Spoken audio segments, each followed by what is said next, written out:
من غير افتكاسات ولا اي حاجة خالص، من ربع كيلو لحمة مفرومة عملنا احلى حواوشي عليه جبنة بتمط تحفة. فعل غدا فطار او غدا او عشاء. تعالوا بينا نشوف المقادير بتقول ايه. دلوقتي احنا معانا بصل، 3 بصلات على ربع كيلو لحمة مفرومة، 3 بصلات و3 فلفلات رومي، وحاطه نص قرن فلفل شطة علشان ايه منحبش الشطة بس تدي تيست. دلوقتي بقى بص في كذا تكة مهمة اقولكوا عليه. احنا دلوقتي هنا بنعصر الفلفل والبصل بعد الفرم علشان اللحمة ما تطلعش بره العجينة وتبوش. ودي ربع كيلو لحمة نحط عليهم. وفي بقى مكون سحر هقولكوا عشان اللحمة ما تكشش منك. بصي، ملح وفلفل اسمر وملح وفلفل اسمر وبابريكا وملح وبهارات حواوشي دي انا عاملاها في البيت، هبقى اعمل لكم فيديو. ورشه اللهم صل على النبي بيكنج باودر. البيكنج باودر هديها تنفش ومش هتكش منك خالص خالص خالص. بصوا بقى قعدت اقدر اعمل فيها بايدي لحد بصوا مسمغت معايا ازاي. بصوا ربع كيلو عمل ايه.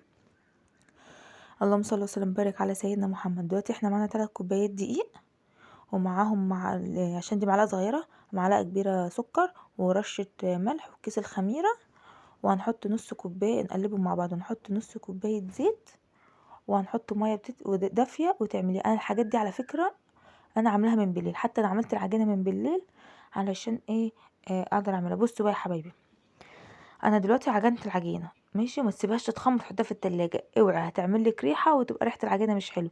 انت هتعجنيها جامد، وبعد كده لما تشكل معاكي كور هتحطيها في التلاجة بغطا ستريتش.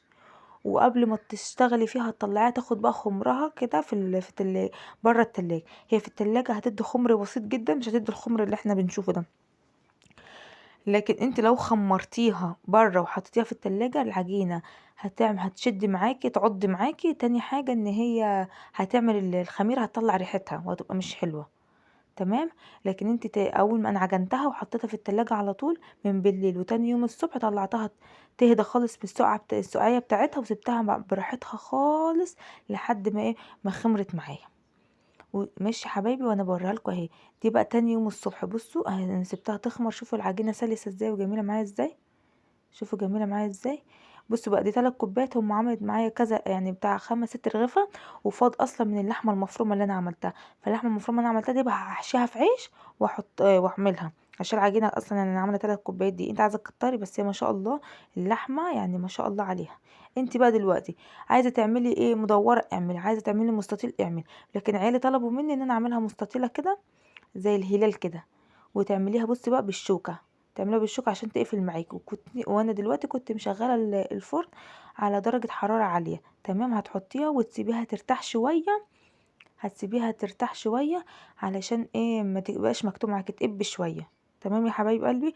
ولو وصلتوا لحد هنا ما تنساش تعملوا لايك للفيديو واشتراك في القناه، وتقولوا لي انتوا بتتابعوني منين، وتصلوا على النبي في الكومنتات. دلوقتي بقى يا حبايبي انا حطيت بقى ايه الجبنه موتزاريلا عليها. عايزه بقى تحطي حشوات تانية حطي اللي انت عايزاه حطيه يعني. دلوقتي بعد ما بص انا هبقى بخرمها كده علشان تستوي معايا. انا بقى احط ايه ولا تحط بيض ولا لبن، انا حطيت خليط من من الزيت والسمنه عشان احط وارش عليها شويه سمسم علشان تحمر معاكي من فوق وتدي قرمشه خفيفه وبرده تبقى طريه من جوه. انا طبعا بصوا ما تركزوش على الفرشه بتاعتي، العصايه بتاعتها اتكسرت حط لها الجيش قالك اتصرف، حطيت لها بتاعت المعلقه. دلوقتي انا حطيت سمسم وهعمل بقيه الكميه وبقرها لكم في الاخر.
دلوقتي بص بقى لما طلعت من الفرن عامله ازاي، تحفه جدا. بصوا جمالها وحلاوتها تحفه ازاي، والجبنه بتمط منها.